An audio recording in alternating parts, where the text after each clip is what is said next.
At 5:15 a.m., something appeared over Stockholm that should not have existed, and the city would not understand what it meant until it was already too late.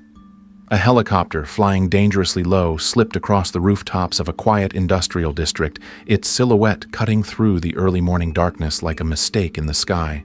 No lights, no radio call, no reason to be there. Below it sat a concrete cash depot, holding more than $150 million in physical currency money scheduled to flood the Swedish economy in just a few hours. The helicopter didn't hesitate. It circled once, only once, then landed directly on the roof. 3 figures jumped out dressed in black from head to toe, moving with the calm precision of people who had already lived this moment 100 times in their heads.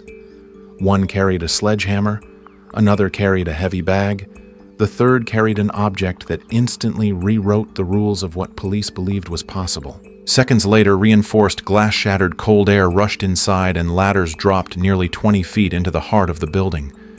Inside, night shift workers looked up in disbelief as their ceiling collapsed. Outside, the city was still asleep. This wasn't chaos. This wasn't desperation. This was timing. And before the first emergency call was even logged, before police engines could turn over, before anyone with authority could agree on what they were seeing, the most audacious robbery in modern European history was already underway, designed not to outrun the system, but to freeze it completely. You don't steal a helicopter the way you steal a car. You don't smash a window, hotwire the ignition, and hope adrenaline carries you through. Stealing a helicopter means stealing time, and time is the one resource no alarm system is designed to protect. 4 hours before the aircraft appeared over Stockholm, nothing about the night felt unusual. 25 miles north of the city, a small private airfield sat in darkness, quiet enough to convince anyone watching that it didn't matter. No guards, no cameras, no urgency. That assumption was the opening. 2 men arrived in a plain white van, not rushing, not scanning, not improvising. They moved with the confidence of people who had already rehearsed every step. They didn't touch the lock. Locks slow you down. Instead, they cut directly through the canvas wall of the hangar, faster, quieter, smarter. Inside waited a Bell 206 Jet Ranger, a lightweight civilian helicopter built for sightseeing and filming, not crime. And the man who climbed into the pilot's seat wasn't guessing. He knew the aircraft intimately. He knew how much fuel it burned per minute. He knew the maximum payload, around 1,500 pounds, and exactly how far past that line he could push before physics started pushing back. He knew how to fly without lights, without a filed flight plan, without leaving a digital footprint that would trigger questions before sunrise. When the helicopter lifted off at 4:43 a.m., it didn't feel dramatic. That was the point. No alarms sounded, no calls were made. In the sky, it was just another shape moving through darkness, invisible because no one was looking for it. Minutes later, the aircraft touched down in a remote field where 5 more men waited in silence. Ladders were strapped to the landing skids with plastic ties. Bags were loaded. Weight increased. Risk increased. No one spoke. By the time the helicopter rose again, now heavier, slower, more committed, the plan had crossed the line of no return. From that moment on, success didn't depend on luck or speed. It depended on whether every human involved could perform perfectly under pressure, because time had already been stolen and there would be no chance to give it back. A month before the helicopter ever touched the roof, the crime had already tried to announce itself, and no one heard it clearly enough to stop it.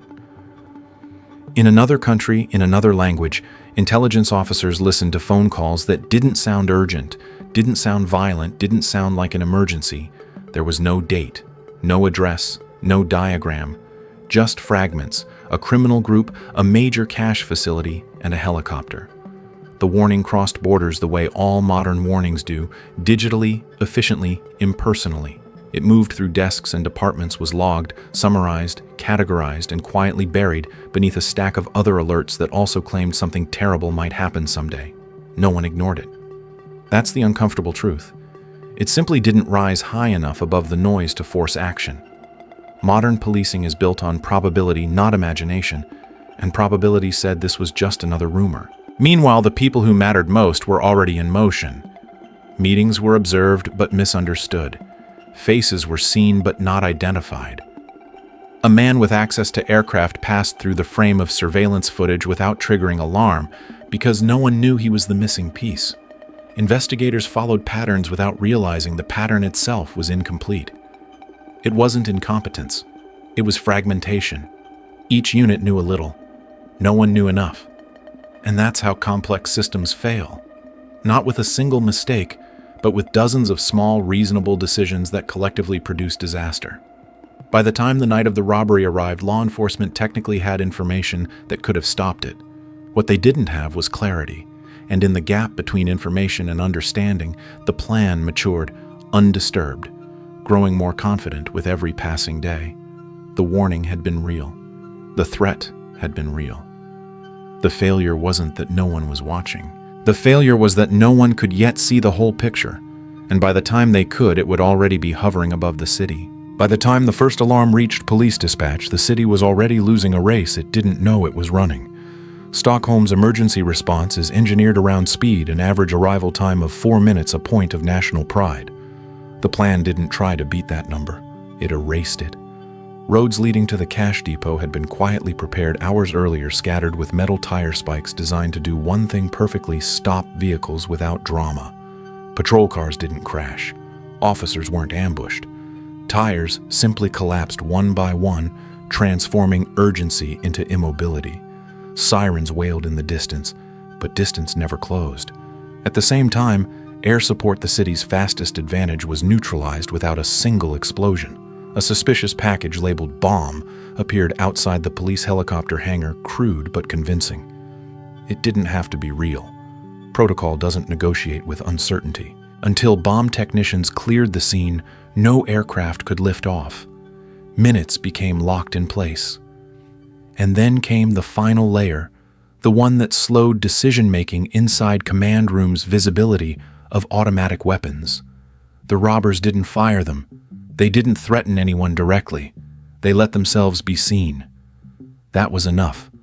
Once assault rifles entered the report, the incident escalated instantly from robbery to potential mass casualty event. The rules changed. Tactical units were held back. Perimeters expanded. Every decision required confirmation. Caution replaced speed.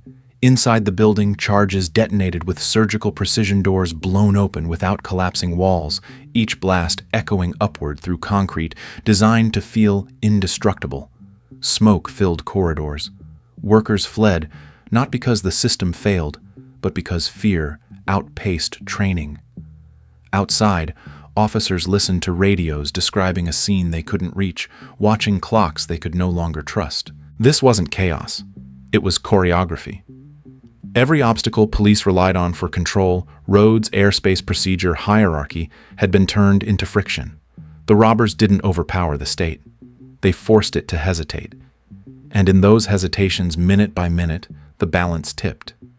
By the time command understood the shape of the threat was already descending toward the vault, moving faster than authority could reassemble itself, proving a brutal truth: when a system is optimized for safety, it can be weaponized by those who understand exactly how long it takes to say no. Inside the building, the illusion of control collapsed almost instantly. Alarms echoed through reinforced concrete corridors, their sharp tones bouncing without direction, while smoke from the precision charges hung low in the air, metallic and suffocating. This space had been designed to feel invulnerable, a fortress of steel and procedure, yet the weakest point wasn't a door or a wall, it was the people inside it. Night shift workers ran not because they were careless, but because fear moves faster than protocol. Training evaporates when ceilings crack and explosions arrive without warning. In that rush, something critical was left behind the vault door. It stood open, not forced, not broken, simply abandoned. Inside, stacks of bundled cash sat exposed, tens of millions of dollars in physical form, dense and awkward, far heavier than it looks in movies. There was no time to calculate, no time to be selective. Hands grabbed blindly, shoving currency into bags as fast as muscle memory allowed. Each bag filled meant progress, but also danger.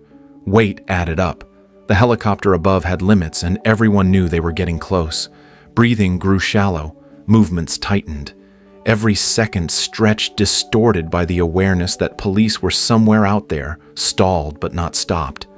When the call finally came to move, there was no hesitation. Bags were hoisted, straps tightened, and the climb back toward the roof began, legs burning under the strain of money and urgency. On the rooftop, the helicopter waited, rotors spinning, vibrating with impatience. As the last bag was loaded, the aircraft dipped under the burden, wobbling just enough to remind everyone how thin the margin had become. Then it lifted, heavy and unstable, pulling away from the building as sirens finally grew louder below. In that moment, the city could only watch frozen as the vault stood empty and the sky carried the proof of its failure. For a brief window after the escape, the plan seemed untouchable.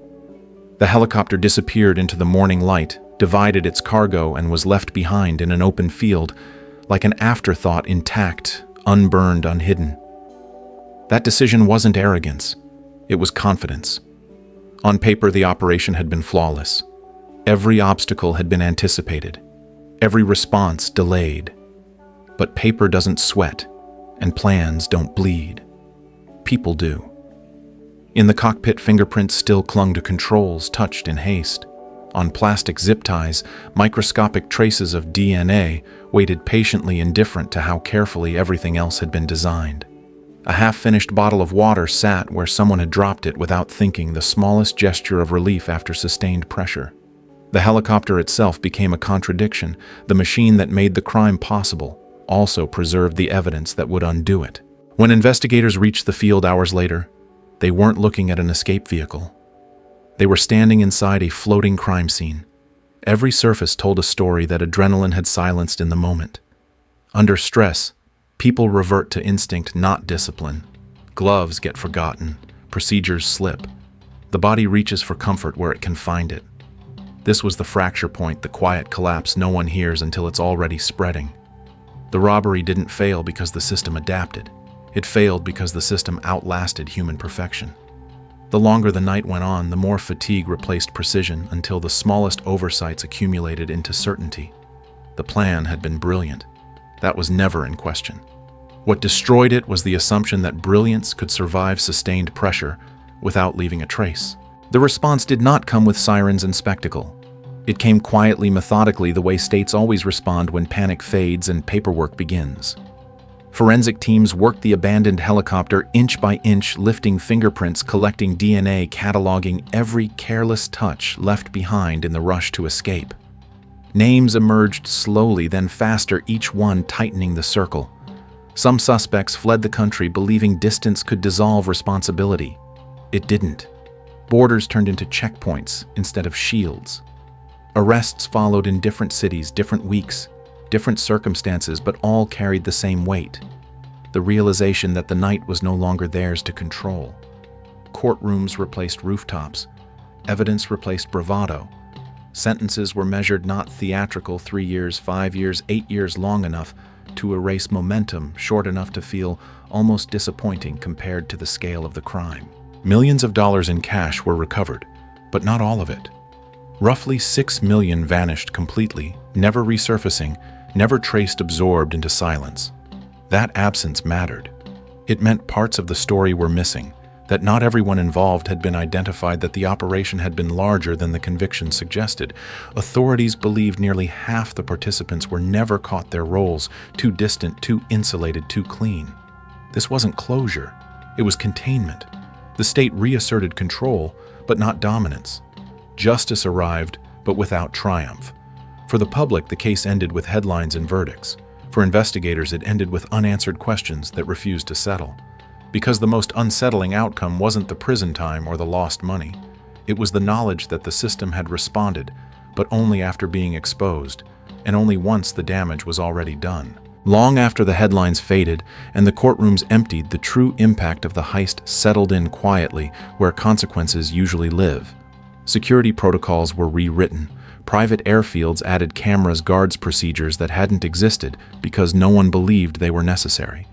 Intelligence agencies adjusted how they shared warnings, how they weighed fragments, how they defined the difference between unlikely and impossible. On paper, the system improved. But the deeper legacy wasn't technical, it was philosophical. This crime didn't succeed because the perpetrators were stronger, faster, or more violent than the state. It succeeded because they understood the state better than it understood itself. They studied rules instead of breaking them. They measured delays instead of force. They turned safety procedures into friction hierarchy, into hesitation caution, into paralysis.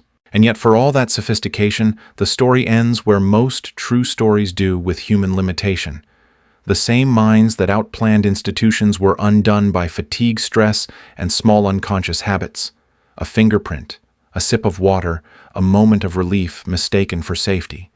That contradiction is the lesson that lasts. Systems are built to manage averages, not edge cases, and people are not machines capable of perfect execution under sustained pressure. The heist became a case study, not because it worked, but because it almost did. It reminds us that complexity creates opportunity, but endurance exposes truth. In the end, what lingered wasn't admiration or outrage, but unease. The realization that modern systems can be mapped, delayed, and exploited, yet still depend on fragile human behavior at every critical point. The robbery ended years ago. The question it raised never did. In the end, this story isn't really about a helicopter, a vault, or a stolen fortune. It's about how modern systems work and how they fail. We build institutions to be safe, efficient, and predictable, but the very rules designed to protect us can be studied, delayed, and turned against us by people who understand them deeply enough. At the same time, this heist is a reminder that no plan, no matter how brilliant, can outrun human nature forever. Stress, fatigue, and overconfidence leave traces. They always do. For a society that relies on complex systems from finance to security to technology, the warning is clear. Resilience matters more than perfection, and imagination matters as much as enforcement. If this story made you think differently about risk systems or human behavior, that's the point.